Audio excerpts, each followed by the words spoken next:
మంది విద్యార్థులు ఏం చేస్తుంటారంటే సంవత్సరం వరకు ఇష్టానుసారంగా తిరుగుతూ ఆ చదువుకు ఎక్కువ సమయం మీకుండా ఉంటూ ఉండి ఆ చివరిలో ఏమంటారంటే దేవా నువ్వు గొప్పవాడి కదా నన్ను పాస్ చెప్పి అంటారు. దేవుడికి ఇవ్వవలసిన సమయం దేవునికి ఇవ్వక నీకు చదువు కోసం దేవుడు నిన్ను పిలుచుకున్నాడు.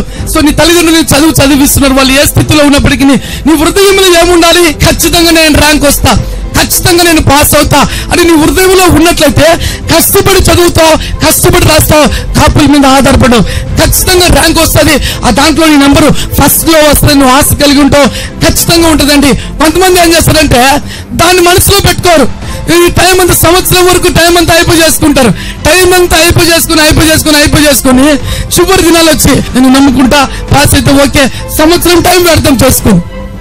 అప్పుడు ఏమవుతుంది? ఇది న్యాయము కాదు. నీ హృదయంలో ఏదుంటే అదే ప్రభు బయటపరుస్తాడు. కానీ లోపల ఒకటి పెట్టుకుని బయట సక్సెస్ఫుల్ కావాలా, లేకపోతే బయట మంచిగా అనిపించుకోవాలా, లోపల ఏమో రకరకాలు పెట్టుకుని ఉంటా అంటే కుదరదండి, అది జరగదండి. ఆ ప్రభు వాక్యంలో రాయబడింది లోపల ఒకటి బయట ఒకటి. నో నీ రహస్యములు ఏంటి తెలుసా? హృదయ రహస్యములు ఏమైనా కూడా అది బయటకు వస్తాయి, అదే జరిగిపోతాయి. దాన్ని తప్పించుకోవడం ఎవరి తరము కూడా కాదని దేవుని యొక్క వాక్యంలో రాయబడిందండి. ఇంకొక మాట కూడా చదువుకొని దేవుని నామాన్ని యోబు గ్రంథం 12:22 చీకటిలోని రహస్యములను ఆయన బయలుపరచుచు. ఈ మాట చూడండి, చాలా ఆశ్చర్యంగా ఉంది. చీకటిలోని రహస్యములను ఆయన బయలుపరచుచు మరణాంధకారమును వెలుగులోనికి రప్పించును. మరణాంధకారములను వెలుగులోనికి రప్పించును. ఈ మాట చూసినట్లయితే చాలా ఆశ్చర్యానికి గురి చేస్తుందండి. అంటే పాపపు క్రియలు లేదా చీకటి క్రియల ద్వారా ఒక వ్యక్తి చనిపోయినా ఏంటంటే చాలా ఆశ్చర్యం కదా. సో పాపం చేసి ఒక వ్యక్తి చనిపోయినా, లేదా చీకటి క్రియలు చేసి ఒక వ్యక్తి చనిపోయినా, లేదా అంధకార క్రియలు చేసి ఒక వ్యక్తి చనిపోయినా, మరణాంధకారములో వారు చనిపోయిన వాటిని కూడా దేవుడు ఏం చేస్తాడంట? యేసుని హృదయాన్ని ఇచ్చాడు కాబట్టి ఆ హృదయము అంత పవిత్రంగా ఉండాలని దేవుడి కోరిక. ఆ హృదయములో పాపము పెట్టుకున్నా లేదా పాపములకు వ్యతిరేకత పెట్టుకున్నా దాని ద్వారా నువ్వు చనిపోయిన తర్వాత సైతం కూడా ఏమవుతుందంట? బయటకు వచ్చి నేను చూపిస్తానంట. మీ నాన్న ఏ విధంగా చనిపోయినాడు చూడు, మీ అమ్మ ఏ విధంగా చనిపోయిందో చూడు, మీ తాత ఏ విధంగా చనిపోయినాడు చూడు, నీ ఫ్రెండ్ దేనికి చనిపోయినాడో చూడు. అంటే ఈరోజు చాలా మంది చూస్తున్నా చిన్న విషయాలకు సైతం సూసైడ్ చేసుకుని చనిపోయినటువంటి వాళ్ళు, దేవునికి వ్యతిరేకమైన పాపం చేసి చనిపోయినటువంటి వ్యక్తులు, ఎవరికి తెలియదులే అనుకుని చనిపోయినటువంటి వ్యక్తులు. అయినా కూడా ఖచ్చితంగా నువ్వు ఏ విధంగా చనిపోయినా ఈ భూమి మీద ఆ వ్యక్తి చావు తర్వాత సైతం కూడా బయటకు వస్తాయంట. పుట్టికే కాదు, నువ్వు పుట్టి బ్రతికినప్పుడు లేదా నీ జీవితంలో ఏదైతే కలిగి ఉంటావో అవి బయటకు వస్తాయి. నీలో పాపం ఉన్నట్లయితే అది మరణాంధకారం అయితే, నీలో పవిత్రత ఉన్నట్లయితే అది పవిత్రమైనదైతే, అది దేవుడికి ఇష్టమైతే చనిపోయిన తర్వాత కూడా ఆ బయటికి రావడం, అది మంచిదైతే మంచిది బయటికి రావడం, చెడ్డదైతే చెప్పండి గట్టికి బయటికి. తెలుసా మీరెవరో ఇప్పుడు చెప్పండి? మీ ద్వారానే ప్రపంచము మంచి నేర్చుకుంటది, చెడు నేర్చుకుంటది, పాపం నేర్చుకుంటది, పవిత్రత నేర్చుకుంటది. నీ పుట్టుక ద్వారా, నీ జీవితం ద్వారా, నీ జన్మము ద్వారా, నీ భవిష్యత్తు ద్వారా, నీ జీవిత విధానము ద్వారా బతికినంత వరకు లోకం నేర్చుకుంటది, నువ్వు నేర్చుకుంటావు. చనిపోయిన తర్వాత సైతం పరిశుద్ధులుగా అపోస్తలులు చనిపోయినారు కాబట్టి ఈ రోజు వాళ్ళ గురించి మనం చెప్పుకుంటున్నాం. యూదా కూడా దేవుడికి వ్యతిరేకంగా లోపల వేరే తలంపు కలిగి చనిపోయారు కాబట్టి యూదా గురించి చెప్పుకుంటున్నాం. వీళ్ళు చాప్టర్ క్లోజ్ కావచ్చు కదా, కాలేదే ఎందుకు అంట. కాదు, ఇది చనిపోయిన తర్వాత కూడా మా అబ్బా అయ్యాములో ఏం జరిగిందంటే పెద్ద మర్డరిస్ట్ ఆయన. అందుకే ఇప్పుడు కూడా మా వంశంలో ఏముంది? మర్డర్ చేసేవాళ్ళు. వాళ్ళ వంశం గొప్ప భయంలో ఇద్దరు ముగ్గురు చంపేస్తారా, ఇప్పుడు కూడా చంపుతారని భయం. వాళ్ళ వంశం అదేరా అంటమా అన్నమా? ఎట్టికి చెప్పాలి అంటే ఎవరో చేసిపోయినా కూడా తిరిగి వీళ్ళకి అదే షాక్. ఒక వ్యక్తి ద్వారా జరిగింది అది. ఆ వ్యక్తి తన అయ్యాములో చేసి చనిపోయాడు. చనిపోయిన తర్వాత కూడా ఆయన అయ్యాం దాటిపోయిన తర్వాత కూడా లోకం ఏమంటుంది? ఈ అయ్యాంలో కూడా మీ అబ్బా అయ్యాంలో అది జరిగింది కాబట్టి ఇప్పుడు కూడా జరుగుతుందేమో అని మిమ్మల్ని చూసి లేదా మీ వంశాన్ని చూసి భయం. కారణం ఏంటి? ఒక్కటి కార్యం ఏంటి సార్? లోపల ఉండిందంటే బయటకు వస్తుంది. అది చనిపోయిన తర్వాత అయినా అది ఎప్పటికైనా అది బయటకు వస్తుంది. తద్వారా ఆశీర్వాదము శాపము ఈ రెండు కూడా ఎప్పటికీ ఉంటాయండి. కాబట్టి మనం గుర్తుపెట్టుకోవాలా, మన మంచికి పిలువబడిన వారమా, చెడుకు పిలువబడిన వారమా? ఒకవేళ సాతాను మనల్ని ఎంత శోధించినప్పటికీ కూడా మనలో కరెక్ట్ అయిన మంచితనం ఉంటే అది ఖచ్చితంగా బయటికి వచ్చి తీరుతుంది. దేవుడి యొక్క శక్తి ఏంటంటే వాటిని బయటికి తీసుకురావడమే. వాటిని బయటికి తీసుకురావడమే నా పని. ఏంటంటే నేను ఎటువంటి వాడినైతే, నువ్వు శోధనలో ఉన్నావా, లేదా నువ్వు ఇరుకులో ఉన్నావా, లేదా నువ్వు ఇబ్బందుల్లో ఉన్నావా, లేదా నువ్వు భయంకరమైన పరిస్థితిలో ఉన్నావా, అయితే ఇదిగో నా దేవుడి వాక్కు ప్రియములరా, నువ్వు ఏ స్థితిలో ఉన్నా నీ యొక్క స్థితిగతులను మార్చే దేవుడు నీ అంతరంగంలో ఉన్నటువంటి వాటిని బట్టి నీ బయటికి తీసుకొస్తా అండి. నీ మీద ఇంకొకటి ఎగస్తా ఏది జరిగినా కూడా ఎప్పుడు భయపడకు. నీ ఎవరంటే దేవుడి శక్తిని దేవుడు మాట్లాడుతున్నాడండి. యోబు 12:22. చీకటిలోని రహస్యములను ఆయన బయలుపరచుచు మరణాంధకారమును వెలుగులోనికి రప్పించును. హల్లెలూయా. కాబట్టి నీ జీవితంలో నువ్వు ఎలా ఉండాలంటే, నీ హృదయాన్ని ఏ విధంగా నేను లోపల ఏది చేసినా కూడా అది బయటికి రాక తప్పదు. తప్పించుకోవడం ఇంపాసిబుల్, ఎవరి తరము కూడా కాదు. కాబట్టి నీ హృదయాన్ని నువ్వు పవిత్రపరుచుకున్నట్లయితే నువ్వు దీవించబడతావని ప్రభు యొక్క వాక్కు ప్రత్యక్షమవుతుంది. ప్రియములారా, 1 పేతురు 1:14 వాక్యాన్ని చదువుకున్నాం. నేను పరిశుద్ధుడనై ఉన్నాను గనుక మీరును పరిశుద్ధులై ఉండుడని వ్రాయబడి హల్లెలూయా. హల్లెలూయా. దేవుడి యొక్క వాక్యంలో వ్రాయబడింది. ప్రియములారా, నేను పరిశుద్ధులై ఉన్నాను కాబట్టి మీరు కూడా పరిశుద్ధులై ఉండుడి. అంతే. పరిశుద్ధత దేవుడికి సాదృశ్యం. లోపల ఎప్పుడేమున్నా కూడా హృదయాన్ని పరిశీలించినా పరీక్షించినా ఎట్లుంది అంటే అది పరిశుద్ధంగా ఉండాలి, అది పరిశుద్ధంగా పవిత్రంగా ఉండాలి. అప్పుడు ఈ ప్రపంచంలో మీరు ఎక్కడున్నా ఏ స్థితిలో ఉన్నా కూడా తల ఎత్తుకునేటువంటి వ్యక్తులుగా ఉంటారండి. మళ్ళీ చెప్తున్నా, మీ మీదకి ఎటువంటి పరిస్థితి వచ్చినా కూడా మీలో కరెక్ట్ ఉన్నట్లయితే మీరు తల దించుకోరు. పరీక్షించండి, పరిశోధించండి, పరిశీలించండి. నా అంతరంగంలో ఏముందో నా దేవునికి తెలుసు కదా అని ఆ వ్యక్తి ఎలా ఉంటాడు తెలుసా? దేవుడి శక్తితో నిలబడతాడండి. దేవుడి శక్తి ఉంటే ఆ వ్యక్తి నిలబడతాడు. దేవుడి శక్తి లేకపోతే ఆ వ్యక్తి నిలబడ్డండి. నువ్వు పవిత్రంగా ఉన్నప్పుడు నీతో ఉన్న శక్తి ఏం తెలుసా? దేవుడి శక్తి. అది దేవుడి యొక్క పవర్ నీతో ఉంటది. కాబట్టి నువ్వు మాట గాని, చూపు గాని, క్రియ గాని, ఆలోచన గాని, తలంపు గాని మోస్ట్ పవర్ఫుల్ గా ఉంటుందండి. నువ్వు ఒక నన్ను అడుగుతగిన ఒక దేవదూతలాగా మాట్లాడుతావు. ట్రై చేయి, నేనేంటో కనుక్కో. చూడు నా అంతరంగాన్ని, చూడు నా ఆలోచనలు, చూడు నా తలంపులు, చూడు ఏం చేసుకున్న భయపడిన అంటావు. ఎందుకు ఈ మాట మీతో పంచుకుంటానంటే, బైబిల్లో కయ్యను హేబేలు ఇద్దరు ఉన్నారు. కయ్యను హేబేలు ఇద్దరు దేవునికి అర్పణ తీసుకువచ్చారు. ధైర్యంగా తీసుకొచ్చింది ఎవరు? హేబేలు. అర్పణ దేవుడు అంగీకరించాడు కాబట్టి, ధైర్యంగా తీసుకొచ్చాడు కాబట్టి అర్పణ కుమ్మరించినప్పుడు దీవించబడ్డాడు. దేవుడు ఏం చూశాడు తెలుసా? వారి హృదయాన్ని చూశాడండి. కయ్యూను కూడా తీసుకొచ్చాడు. కయ్యూను ఏం తీసుకొచ్చాడో దేవుడికి తెలుసు. కయ్యూను యొక్క అర్పణ దేవుడికి అంగీకారంగా లేనప్పుడు దేవుని దగ్గర నుంచి ఏం పొందుకున్నాడు? శాపం పొందుకొని హేబేలును చంపి, హేబేలు యొక్క రక్తము భూమి మీద చిందించబడినప్పుడు ఆ రక్తం ప్రభువుకు మొరపెట్టిందంట. ప్రభా, నా రక్తం కింద పడుతుంది, మొరపెడుతుంది. ఈ రక్తం ఎందుకు కారిందో నీకు తెలుసు. ఈ రక్తం ఏ ఆకలి గురించి నీకు తెలుసు. ఈ రక్తం అంటే ప్రాణం. ఈ ప్రాణం నీ ఎదుట ఏ విధంగా ఉందో నీకు తెలుసు ప్రభా, ప్లీజ్ చూడు ప్రభా అని ఇతని ప్రాణం పైన రక్తం కింద పడి మొరపెట్టిందంట. హల్లెలూయా. మీ జీవితాలు కూడా అంతే. మీ రక్తం కింద పడినప్పుడు ఖచ్చితంగా అది మొరపెడుతుందండి, దేవుడికి ఇష్టకరంగా జీవించినట్లయితే. అందుకే హేబేలు యొక్క రక్తం మొరపెట్టినప్పుడు దేవుడి శక్తి దిగి వచ్చిందండి. కయ్యూను మీద ఎవరు పగ తీర్చుకుంది? చచ్చిపోయిన హేబేలు కాదు. హేబేలు కార్చిన రక్తము దేవుడి సన్నిధిలో మొరపెడితే ఆ దేవుడి దిగి వచ్చి కయ్యూను మీద ఏం చేస్తాడు తెలుసా? యుద్ధం చేస్తాడు. కయ్యూను ఆ తర్వాత అతని జీవితం చూస్తే ఎన్నెన్నో. ఇది కారణం ఏంటి తెలుసా? అతి భయంకరమైన పరిస్థితుల్లోకి కయ్యూను వెళ్ళిపోయాడు. కారణం ఏంటి తెలుసా? అతని హృదయములో పాపము ఉంచుకోవడమే. దేవుడికి వ్యతిరేకంగా ఆ వ్యక్తి హృదయములో ఉంచుకోవడమే. దేవుని అతడు సంతోష పెట్టలేదు కాబట్టి ఆ హృదయపు ఆలోచన చొప్పున దేవుడు తీర్పు తీర్చాడు ప్రియములా.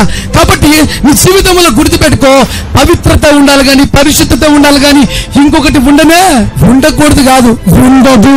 ఉన్నావనుకో మంచి తోటలో కంప చెట్టు మొలిచినట్టే, మంచి తోటలో మంచి ఫలములు ఇచ్చేటువంటి తోటలో కంప ముళ్ళు మూల్చినట్లే. సో నీ జీవితం అంతా, నీ లైఫ్ అంతా, నీ భవిష్యత్ అంతా, ఈ జన్మంతా అని చెప్తా. ఏంటి? ఈ జన్మంతా నీ మీద ఆధారపడింది. నువ్వు పవిత్రంగా ఉండ మొదలు పెట్టినట్లయితే నువ్వు చనిపోయిన తర్వాత కూడా పవిత్రుడివి, పవిత్రాలని ప్రపంచానికి ఆకాశము భూమి ఉన్నంత వరకు కూడా తెలుస్తుంది. నీ రక్త వంశానికి తెలుస్తుంది, అనేకులు కూడా తెలుస్తుంది. నీలో అది లేనట్లయితే హేబేలు లాగా నువ్వు ఉన్నట్లయితే ఆశీర్వాదం, కయ్యూను లాగా నువ్వు ఉన్నట్లయితే కయ్యూను యొక్క జీవితం ఏ విధంగా ఉందో నీ హృదయ పాపమును బట్టి నీ జీవితం కూడా అందులో కాంప్రమైజ్ లేదండి. ఒకరికి దొంగ బుద్ధి పుట్టిందనుకో, వాళ్ళకు ఎప్పుడు కూడా ఏముంటది? దొంగ బుద్ధే. మంచి బుద్ధి ఉండనే. ఒకసారి స్కూల్లోకి 2 పిల్లలు వెళ్ళినారు. ఒక అతను వండుకొని వాళ్ళ పిల్లడు పెన్సిల్ దొంగతనం చేసుకుని వచ్చాడు స్కూల్లో. ఒక టీచర్ చెప్పింటూ కొట్టింది. ఇంటికి వచ్చింది. ఎందుకు ఏడుస్తున్నావు అంటే, టీచర్ కొట్టింది. ఎందుకు రా అంటే, పక్కింటి పెన్సిల్ నేను దొంగతనం చేస్తాను కాబట్టి నన్ను కొట్టింది. క్లాస్మేట్ పక్కన ఉన్నటువంటి వాడిని పెన్సిల్ నేను దొంగతనం చేస్తాను కాబట్టి టీచర్ నన్ను కొట్టిందని ఏడుస్తున్నాడు. ఒరే నన్ను అడగచ్చు కదరా, ఏంటి నాన్న అంటే, నిన్న ఆఫీస్ లో ఎన్ని పెన్సిల్ దొంగతనం చేసి తీసుకుని వస్తున్నా ఇచ్చింది కదా. దొంగ బుద్ధి కలిగిన వాళ్ళకి ఏం బుద్ధి ఉంటుంది? వాళ్ళ కొడుకులు కూడా ఏం బుద్ధి పుట్టింది? దొంగ బుద్ధే. సో మనలో ఆ బుద్ధులు ఉన్నట్లయితే మన బిడ్డలు కూడా ఏమవుతారు తెలుసా మీకు? తల్లిదండ్రులకు మంచి ధారాళమైన బుద్ధి పుట్టింది అనుకో, రే నాన్న నేను 100 రూపాయలు కానుకేస్తా చర్చిలో, నువ్వు ధారాళమైన మంచి కానుక వేనిస్తారు. రూపాయి వేస్తాను అనుకో, వానికి పైసా పెడతాను. కొనుక్కునే దానికి ఎక్కువ పెడతారు. దేవునికి ఇచ్చేదానికి నా చేతులతో దేవునికి ఇచ్చాను, నీ చేతులతో ఎందుకు ఇచ్చావు? లేదండి ఉండదు. చాలా మందిలో వాళ్ళ హృదయాలు ఎలా ఉంటాయంటే అట్లే ఉంటాయి. సో ఎందుకు మాట చెప్తున్నానంటే, లోపల హృదయంలో ఏ వ్యక్తికి ఇవ్వాలా అని పుడతాదో అందరూ ఇవ్వలేరు. దేవునికి కూడా డబ్బులు తెలుసా నీకు? నో. దయ్యం గొంతు పట్టుకుంటుందండి. నేను ఏమైపోయినా పర్వాలా, నా జీవితం ఏమైపోయినా పర్వాలా, రేపేం జరుగుతుందో తెలియదు, ఇప్పుడు నా స్థితి దేవుని ద్వారా రక్షించబడ్డా, మారుమనసు పొందుకున్నా, దేవునికి ఏమైనా చేయాలా అని ఒక బలమైన తలంపు కలిగిన వ్యక్తి దేవుళ్ళు ఏమైనా చేస్తారండి. ఎవరైనా వ్యక్తులు ఏమవుతారంటే 4 మాట్లాడతారు, వెళ్తారు. ఎందుకంటే వీళ్ళు ఏమీ చేయలేరు. లోపల పుట్టిందనుకో, లేదు ఇవ్వాలని నువ్వు బంగారం అమ్ముతావో, ఇండ్లు అమ్ముతావో, నీ యొక్క పట్టు చీరలు అమ్ముతావో, నీకు మేకలు అమ్ముతావో తెలియదు, కానీ నీకు కలిగిన వాటిలో శ్రేష్టమైన ముందు నీ దేవునికి ఇవ్వాలని ఇవ్వడం తీసుకొచ్చి మొదలు పెడతాను. లోపల పుట్టాలా, పుట్టుకుంటే గనా ఏముంది? ఏం జరుగుతాయా? కాదు. నీకు పేరు తెచ్చేది దేవుడే, ఘనహీనత తెచ్చేది దేవుడే, ఘనత తెచ్చేది కూడా దేవుడే. నువ్వు దేవుడి విషయంలో నిర్లక్ష్యం ఉన్నట్లయితే జీవితకాలం అంతా కూడా అట్లే. నీ హృదయంలో దేవుడి వాక్యానికి చోటు ఇవ్వలేదు, నీ హృదయంలో దేవుడికి భయపడలేదు, నీ హృదయంలో దేవుడికి ఇష్టమైన బతుకు లేదా జీవితం నువ్వు జీవించలేదు కాబట్టి నీ లైఫ్ కూడా భూమి మీద ఎట్లుంటదంటే పవర్ఫుల్ గా ఉండదు. అట్టుంటది. ఏం జరుగుతుంది? ఏమవుతుంది? నేను వస్తువు రాదు, కుదరదు, దీవించబడతనే లేదు, హెచ్చించబడతనే లేదు, రేపే జరుగుతుంది ఏమో అంతా మీరు జీవితాలు. సో నువ్వు దేవుడి మీద ఎప్పుడైతే పవర్ఫుల్ గా కమిట్మెంట్ అయి ఉంటావో, లేదా నమ్మకం ఉంచి గురి కలిగి ఉంటావో, నువ్వు ఎప్పుడు కూడా భయపడవండి. ఎప్పుడు కూడా భయపడవు. దేవుడు నిన్ను ఎప్పుడు కూడా ఈ భూమి మీద అనాథగా వదలడండి. ఎప్పుడు వదలడు. ఎప్పుడు కూడా దేవుడు అనాథగా ఒక వ్యక్తిని వదలడు. పుట్టించిన తర్వాత అయితే నీ యొక్క హృదయపు తలంపులు ఏ విధంగా ఉన్నాయి, ఆలోచనలు ఏ విధంగా ఉన్నాయి, దేవుడి దగ్గర నీవే పరీక్షించుకోవాల్సిందిగా ప్రభు పేరుతో మనం చేస్తున్నానండి. ఇంకొక మాట కూడా నేను నీతో పంచుకోవాలని ఆశ కలిగి ఉన్నాను. ఏంటి ఆ అద్భుతమైన మాట? కీర్తన 26:2. యెహోవా నన్ను పరిశీలించుము, నన్ను పరీక్షించుము, నా అంతరింద్రియములను నా హృదయమును పరిశోధించుము. దావీదు అంటున్నాడు, ఏమున్నాడు? ప్రభా నేను దీవించబడాలంటే, ప్రభా నేను హెచ్చించబడాలంటే, ప్రభా నేను వర్ధిల్లింపబడాలంటే నువ్వు నన్ను పరిశీలించు. కాబట్టి నీ జీవితంలో గుర్తుపెట్టుకోవాలి ప్రియములారా, దేవుని యొక్క వాక్యంలో వ్రాయబడింది. దావీదు అంటున్నాడు, ఏమంటాడు తెలుసా? ప్రభువా నా హృదయాన్ని పరిశీలించు, పరీక్షించు, పరిశోధించు. ఎప్పుడైతే మనము మన దేవుని సన్నిధిలో సరెండర్ అవుతూ, డాడీ నన్ను బ్లెస్ చేయి, నన్ను చూడు ప్రభువా, నా హృదయములో ఏముందో చూడు ప్రభా, నా అంతరంగంలో ఏముందో చూడు ప్రభా అని దేవునికి సరెండర్ అవుతామో అప్పుడు దేవుడు బ్లెస్ చేస్తాడండి. లోపల స్వార్థము లేకపోతే పాపము ఉన్నోళ్ళు, నువ్వు చూడు ప్రభువా, ద్వేషం చూడు ప్రభువా, కక్ష నేను చూడు ప్రభువా, కొంతమంది అపనమ్మకం పెట్టుకుని నన్ను ఆశీర్వదించు ప్రభువా, నన్ను ఆశీర్వదిస్తే నీకు ఇస్తాను ప్రభువా. కొంతమంది నాకు ఎప్పుడు ఈ మాట గుర్తుకొస్తూ ఉంటుంది. నా హృదయాన్ని తాకిందని ఈ మాట. నాకు దేవుడు 100 గొర్రెలు ఇస్తే నీకు 1 గొర్రె ఇస్తా, 100 ఇస్తే 1 ఇస్తా. ఏముంది హృదయంలో? ఇస్తే ఇస్తా, ఇవ్వకుంటే ఖచ్చితమైన హృదయం. దేవుడు ఈమెకి 100 ఇచ్చి 1 ఎందుకు ఇప్పించుకోవాలా? దేవుడు కూడా అనుకోడు. ఆయన దేవుడిని పేరుకే లెక్కలేని అద్భుతాలు నీ కలగజేసే దేవుడు ఆయన నీకు 100 ఇచ్చి ఇది 1 అడుక్కోవాలి. ఈ నాయన ఈ బిడ్డ 1 ఏముంది నీ హృదయంలో? నాకు సమృద్ధిగా ఉంటే నీకు ఇష్టం, లేకపోతే లే. దేవుడు దీన్ని కూడా చూస్తాడండి. మళ్ళీ చెప్తున్నా, ఆ పేద విధురాలు కూడా 2 కాసులు ఉంది, అందరికడ కావాల్సిన డబ్బులు ఉంది. కానీ వాళ్ళు కొద్దిగేసారు. దేవుడు చూశాడు, ఈమె మటుకు కలిగిందంతా తీసుకొచ్చి ఏం చేసింది? కుమ్మరించిందండి. కుమ్మరించింది దేవుడు చూశాడు. ఓ నిజంగా వీళ్ళందరి కాడికి నువ్వు నాకు తక్కువ వేస్తావు. ఎందుకు? నేను నిన్ను చూశాను, నీ హృదయాన్ని చూశాను, నీ అంతరంగాన్ని చూశాను, నీ యొక్క మనోవేదన నేను చూశాను. నువ్వు నాకు నువ్వు పొందుకుంటావని నాకు తెలుసు. నువ్వు నాకు ఇచ్చేటువంటి దాని ద్వారా ఎంత పొందుకుంటావో తెలుసా? నీ జీవిత కాలం అంతా ధన్యురాలివి. నీ గురించి అనేకులు చెప్పుకునేటువంటి దూరాన్ని మీదకు వస్తుంది. ఎందుకంటే నువ్వు హృదయాన్ని పరిశీలించినప్పుడు నాకేమీ లేకపోయినా కూడా పర్వాలేదు ప్రభా, నేను నీకేస్తాను ప్రభా, నేను గణపరిస్తే చాలు అనుకున్నావు. కాబట్టి నేను నిన్ను గణపరుస్తున్నాను. ప్రభు ఒక వాక్యం సెలవిస్తుంది, ప్రభువుని గణపరచవాలని దేవుడు ఏం చేస్తాడంట? గణపరచాలి. ఆ విధవరాలు గణపరచబడిందండి. నాకు ఆశ్చర్యం అనిపించింది. ఏంది ప్రభా, ఇంత గొప్ప దీవెన, ఇంత గొప్ప ఆశీర్వాదమా? ఖచ్చితంగా ఆశీర్వాదమే. ఎప్పుడు పొందుకుంటావు తెలుసా? నీ అంతరంగాన్ని చూసి దేవుడు, నా అంతరంగాన్ని దేవుడు చూసినప్పుడు నువ్వు కరెక్ట్ గా ఉన్నప్పుడే దేవుని సన్నిధిలోని దీవెనలు పొందుకుంటావు.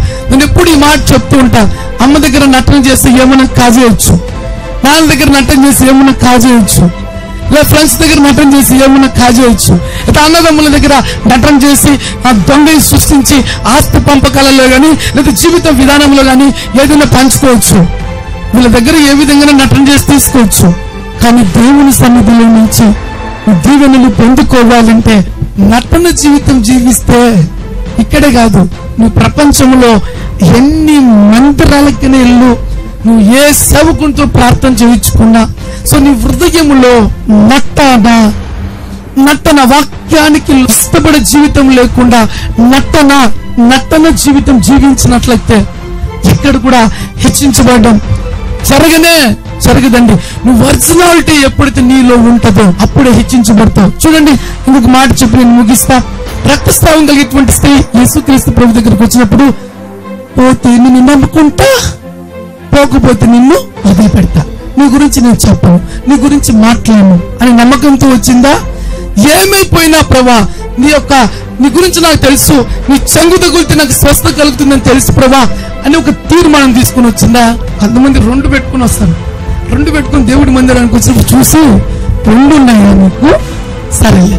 చాలా మంది దీని కాడ ఫెయిల్యూర్ అవుతుంటారండి. నన్ను సేవకు పిలిచినప్పుడు దేవుడు నా దగ్గర ఏమి కూడా లేవు, నేను ఈరోజు ఇంతకు నేను వాక్యం ప్రకటిస్తున్నట్టే నా శక్తి కాదు, నా బలము కాదు, నా ధైర్యం కాదు. నేను వాక్యం ప్రకటిస్తుంటే నన్ను రాళ్ళతో కొట్టి చంపుతారని కూడా భయపడను. ఎందుకు తెలుసా? ఆయన మహిమ కొరకు దేవుడు నన్ను పుట్టించుకున్నాడు కాబట్టి నా రక్తము మొరపెడుతూ దేవునికి నా ప్రాణం ఏ విధంగా భూమి మీద పోయినా కూడా దానికి దేవుడు సాక్షి ఉన్నాడు. నా ప్రాణం ఎందుకు పోతుంది కూడా నాకు తెలుసు. పాపం చేసి పోయిందా, దేవుని కొరకు జీవించి పోయిందా, ఈ 2 నాకు తెలుసు. కాబట్టి దానికి నేను భయపడను. జీవితంలో భయం అనేదానికి నాకు లేదు, చోటు లేదు. కారణం ఏం తెలుసా? అది నా అంతరంగంలో ఉంది కాబట్టి. సో ఈమె కూడా ఏమనుకుంది తెలుసా? ఒక్కటి నిర్ణయం తీసుకుంది, యేసయ్య చెంగు తగిలితే చాలు, నేను స్వస్థత పొందుకుంటాను, స్వస్థత నేను పొందుకోబోతున్నాను అని సంపూర్ణమైన విశ్వాసంతో వెళ్ళి ఆయన ముట్టింది. ఒకవేళ అపనమ్మకంతో ముట్టింటే యేసుప్రభు ఏమంటారు తెలుసా? కొంతమంది పరిచయులు, శాస్త్రులు, ఏమీ నువ్వు యేసుప్రభు అంట కదా, నువ్వు గొప్ప దేవుడు అంట కదా, అంతలెక్కల సూచక్రియలు మహత్కార్యాలు చేయమని చెప్తున్నారు, చేస్తుంటే విన్నాము, మరి ఇక్కడ కూడా చేయి అంటే నీ యొక్క అవివేకతనాన్ని బట్టి నేను ఏ కార్యము చేయాలని అక్కడి నుంచి ప్రభు ఏమైపోతాడు? వెళ్ళిపోతాడండి. నీ తలంపు నాకు తెలుసు, నీ యొక్క ఆలోచనలు నాకు తెలుసు. పోస్తులతో కూడా ప్రభు అంటారు. సో 5 రొట్టెలు 2 చేపలు 5,000 మందికి పంచిన తర్వాత సైతం కూడా దేవుడు లెక్కలేని అద్భుతాలు చేస్తాడని ఎరిగి కూడా వీళ్ళు మళ్ళీ కొండ మీద ప్రసంగానికి వెళ్తున్నప్పుడు వీళ్ళకి ఇంతమంది చేపలు, ఈ రొట్టెలు ఎలా కావాలి అని అన్నప్పుడు, మీరు రొట్టెలు చేపలు చూస్తున్నారు కానీ నన్ను చూడలేదే అంటాడు ప్రభు. ఏమంటాడు? నన్ను చూడలేదా, నా మాట చూడలేదు, నా మాట వినలేదా, ఈ రొట్టెలు చూస్తున్నావు, నేను ఏమైనా చేయగల నమ్మకం ఉంచలేదా? నీ జీవితంలో నీ నమ్మకం ఎలా ఉంది? నీ ఆలోచన ఎలా ఉంది? నీ తలంపులు ఎలా ఉన్నాయి? నీ ఊహలు ఎలా ఉన్నాయి? దేవుని పట్ల నీకున్నటువంటి కమిట్మెంట్ లైఫ్ ఎలా ఉంది? ఆమెతే రక్తస్రావం కలిగిన స్త్రీ ఆయన చెంగు ముట్టితే చాలు పరిపూర్ణమైన స్వస్థత కలుగుతుంది అని విశ్వాసంతో నమ్మకంతో వెళ్ళి యేసయ్య చెంగు తాకిందండి. ఎప్పుడైతే యేసయ్య చెంగు తాగిందో యేసుప్రభు అన్నాడు తెలుసా? నీ విశ్వాసము చొప్పున నీ విశ్వాసము చొప్పున నీకు స్వస్థత కలుగునుగాక. అంటే లోపల ఏముంది ఆమెకు? విశ్వాసం. హృదయంలో ఖచ్చితంగా యేసు దగ్గరకు వస్తే నేను దీవించబడతా, యేసు దగ్గరకు వస్తే ఆశీర్వదించబడతా, యేసు దగ్గరకు వస్తే హెచ్చించబడతా, యేసు దగ్గరకు వస్తే నేను స్వస్థ పొందుకుంటా, నన్ను బాగుపరిచేది ఆయనే, నన్ను స్వస్థపరిచేది ఆయనే, నేను ఏమైపోయినా నా ప్రయోగాలన్నీ వేస్ట్ అయిపోయినాయి. ఆయన చెంగు ముట్టితే ఆ ముట్టడంలో కూడా పరిపూర్ణమైనటువంటి విశ్వాసం లోపల పెట్టుకుని వచ్చిందండి. ఆమె అంతరంగంలో అది ఉంది కాబట్టి దేవుడు చూసి బ్లెస్ చేశాడండి. నిన్నటి దినాన నేను ఒక సహోదరితో మాట్లాడుతున్నానండి. ఆ సహోదరితో నేను మాట్లాడుతున్నాను. ఎందుకు దేవుడు మరి అద్భుతమైన రీతిలో ప్రేరేపించి నేను మాట్లాడటం మొదలు పెట్టానండి. నేను మాట్లాడుతూ ఆమెతో నేను మాట్లాడుతుండగా, ప్రభు కొరకు జీవించగలవా, దేవుడికి ఆరోగ్యాన్ని ఇచ్చాడు, లేకపోతే బిడ్డని ఇచ్చాడు, నీకు కావాల్సినవన్నీ కూడా ఇచ్చాడు, బ్రతుకుతావా అంటే ఆమె నా హృదయ వేదన అదేనయ్యా, ఎందుకు సేవ చేయలేకున్నావు, ఎందుకు ముందుకు నడవలేకున్నావు అన్నా. ఆశ అయితే ఉంది కానీ ముందుకైతే పోలే. నేను అన్నా, నువ్వు హృదయంలో పూర్తిగా పుట్లను. వాసన చూసి బిర్యానీ బాగుంది అనుకున్నట్లే గాని తిన్నట్లు లేదు. తింటేనే జరుగుతుంది, లేకపోతే లేదు. బిర్యానీ వాసన చూస్తే నిండుతుంది, తింటే నిండుతుంది. ఆమెకేమో వాక్యం చెప్పేటువంటి సేవకులను చూసి, సువార్తను విని సేవకులను చూసి ఈ విధంగా వాక్యం చెప్పాలి, నేను కూడా సేవ చేయాలని కోరికేమో లోపల ఉంది, కానీ ముందుకైతే వెళ్ళలేదు. నేను అప్పుడు చెప్పా, నీ జీవితంలో నీ హృదయంలో పవర్ఫుల్ గా పుట్టిందా, నువ్వు గొప్ప సేవకురాలివి కాకపోయినప్పటికీ కూడా ఒక 10,000 పాంప్లెట్స్ తీసుకో, పాంప్లెట్ కొట్టించుకో, ఇంటికి వెళ్ళు, అడుక్కునే వాళ్ళగా విశ్వాసంతో ఈ పాంప్లెట్ తీసుకుని యేసుని నమ్ముకొని హృదయపూర్వకంగా నీ హృదయంలో నుంచి నీ ప్రభువుని ఎంత ప్రేమిస్తున్నావో ఆ ప్రేమతో ఆ వ్యక్తికి ఆ పాంప్లెట్ ఇచ్చి వందనాలు యేసుని నమ్ముకోవాలని చెప్పి నువ్వు ముందుకు మూచే, ఆ తర్వాత నీ హృదయ వేదనను బట్టి, నీ హృదయ తలంపులు బట్టి దేవుడు ఖచ్చితంగా బ్లెస్ చేస్తాడు. నీ హృదయంలో అంత పవర్ఫుల్ నిశ్చిత లేకపోతే నువ్వు సేవ చేయలేవు, ముందుకెళ్ళలేవు. నువ్వు చేయగలవా సేవ? నీతో నేను ఛాలెంజ్ చేయబోతున్నా, చేయగలవా సేవ? బతికగలవా నువ్వు క్రీస్తులో? ఆ మనిషి నువ్వు చచ్చిపోయే స్థితిలో ఉంటే యేసు ప్రభువు నన్ను బ్రతికించాడు, ఇంతవరకు బ్రతికించాడు. క్రీస్తు కొరకు నువ్వు ఏం చేస్తావు? ఇన్ని రోజులు సజీవంగా ఉన్నావు. నువ్వు ఎవరి స్థితిలో, నువ్వు చనిపోయేటువంటి స్థితిలో దేవుడు నిన్ను జ్ఞాపకం చేసుకున్నాడు. సో ఇంతవరకు సజీవ లెక్కలు పెట్టాడు. మరి నువ్వు ముందుకు ఎత్తుకెళ్ళలేవు. నీలో పరిపూర్ణంగా పుట్టినట్లయితే, నీలో పరిపూర్ణంగా ప్రభు కొరకు నేను జీవించాలని లోపల పుట్టినట్లయితే ఈ ప్రపంచంలో ఆపడం ఎవరి తరము కాదు. నీలో పుట్టిన వెంటనే దానికి మొలక వస్తుంది, దాని యొక్క స్టార్ట్ అవుతుంది. ఆ తర్వాత లోపల కాయడం. నీలో ఎప్పటికీ క్రీస్తు కొరకు జీవించాలి అని అనుకున్నావో, లేదా క్రీస్తు కొరకు ప్రకటించాలి అని అనుకున్నావో, నువ్వు నీ కంట్రోల్లో ఉండవు, నువ్వు నీ ఆలోచనలో ఉండవు, నువ్వు తలంపులలో ఉండవు. నీ కోరికలు, నీ లోక సంబంధమైన కోరికలు చచ్చిపోతాయి. నీ హృదయంలో ఉండేది ఒకటే. ఆ హృదయంలో ఉన్నటువంటి వాటి బట్టి ప్రభువుని గణపరచాలి, ప్రభువుని మహిమపరచాలి, ప్రభువుని స్తుతించాలి, ప్రభు యొక్క శక్తిని ప్రపంచానికి చెప్పాలి. నేను ఏమైపోయినా పర్వాలే, నా హృదయంలో ఉండేది బయటికి రావాలి అనేది లోపల పుడుతుందేమో. అది నీలో పుట్టిందంటే ప్రపంచమంతా ఒక్కటే వచ్చినా నేను ఆపలేదు, ప్రపంచమంతా ఒకటే వచ్చి నేను ఆపలేదు అని చెప్పినప్పుడు ఆ వ్యక్తి ఆశ్చర్యపోయిందండి. మరి ఈ రోజు నుంచి జీవించండి. జీవితంలో జరగవు అని కాదు, ఖచ్చితంగా జరుగుతాయి. ఏవి జరుగుతాయి? నీ హృదయంలో ఉండేటి జరుగుతాయి. ఒకవేళ చెడు అయితే అవి జరుగుతాయి, మంచి అయితే నీకు ఎన్ని పరిస్థితులు నీ మీదకి అననుకూలంగా ఉన్నా అది నీ హృదయంలో ఉన్న మంచి ఖచ్చితంగా జరిగి తీరుతుంది. మనం ప్రార్థనలోకి వెళ్ళిపోతున్నాం. ఒక బలమైనటువంటి నిర్ణయాన్ని ఈరోజు దేవుని సన్నిధిలో మనం తీసుకుందాం. ప్రభా, మీ యొక్క ఆలోచనలు ఎలా ఉన్నాయో, మీ ఉద్దేశాలు ఎలా ఉన్నాయో ఈరోజు దేవుని సన్నిధానంలో కుమ్మరిద్దాం. మీ ఆలోచనలు, మీ హృదయాన్ని దేవుడు చూస్తున్నాడు కాబట్టి దేవుని సన్నిధిలో అడుగుదాం. ప్రభా, ఒకవేళ తప్పుగా ఉన్నట్లయితే వాటిని ఒప్పుకొని విడిచిపెట్టండి.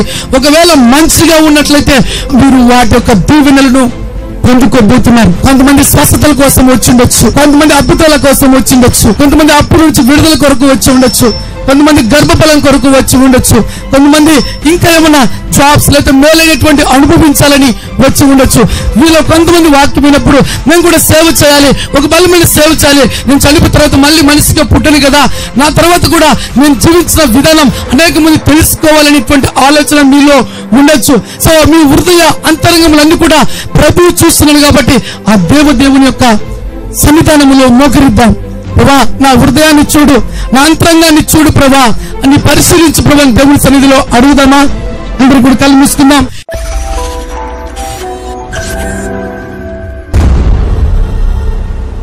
పరిశుద్ధుడా, ప్రేమ కలిగిన తండ్రి, నీకు నిండు మనసుతో వందనాలు చెల్లిస్తున్నా. ఈ వాక్యం విన్న ప్రతి బిడ్డ మీదకి దేవుడి కృప దిగి వచ్చును గాక. చెడు క్రియలను తీసుకొచ్చి అపవాది క్రియలను లయపరిచే దేవుని ఆత్మ దిగి వచ్చును గాక. దేవుడి రక్తము దిగి వచ్చును గాక. దేవుడి స్వస్థత దిగి వచ్చును గాక. దేవుడి అద్భుతములు ప్రతి బిడ్డ మీదకి దిగి వచ్చును గాక. సమాధానం లేని వ్యక్తికి సమాధానము దయచేయండి. నెమ్మది లేని వ్యక్తికి నెమ్మది దయచేయండి. విజయము లేని వ్యక్తికి విజయము దయచేయండి. ప్రతి పాపములను, ప్రతి శాపములను ఈ సమయమందు వాటిని బ్రేక్ చేస్తున్నా. దేవుడి స్వస్థత వారి మీదకి దిగి వచ్చును గాక. యేసు నీ మహిమ వారిని తాకును గాక. యేసు నీ యొక్క అద్భుతము వారి మీదకి దిగి వచ్చును గాక. పూర్ణ హృదయముతో నిన్ను ఎరిగిన వారే తండ్రి నీ సన్నిధిని అనుభవిస్తూ ఆ సర్వశక్తివంతుడైన ప్రభువుని చూచి, ప్రభు గురించి ప్రకటించి, ప్రభుకి ఇష్టమైన జీవితం జీవించే ఈ జనాంగముగా ఈ బిడ్డల మీదకి నీ ఆత్మ దిగి వచ్చి వారిని మార్చమని పలుకుతున్నా. ప్రతి బిడ్డని దర్శించండి. ప్రతి విధమైన రోగములను బ్రేక్ చేస్తున్నా. పరమ వైద్యుడిగా వైద్యం చేయండి. ప్రతి విధమైన రోగము యేసుక్రీస్తు నామములో లయమైపోవును గాక. ప్రతి దయ్యపు శక్తిలో కాలిపోవును గాక. ప్రతి అక్రమ సంబంధమైన కాడిని లయపరుస్తున్న నాయన, గర్భము లేని వారిని యేసు ఇప్పుడే మీరు దర్శించండి. ఓ అద్భుతమైన రీతిలో గర్భాన్ని దయచేయండి. సమాధానం లేని వారికి సమాధానము దయచేయండి. యెహోవా యందు భయభక్తులు ప్రతి బిడ్డకు దయచేయమని యేసు పేరుతో అడిగి దీవెనలను పొంది ఉన్నాము తండ్రి. ఆమేన్.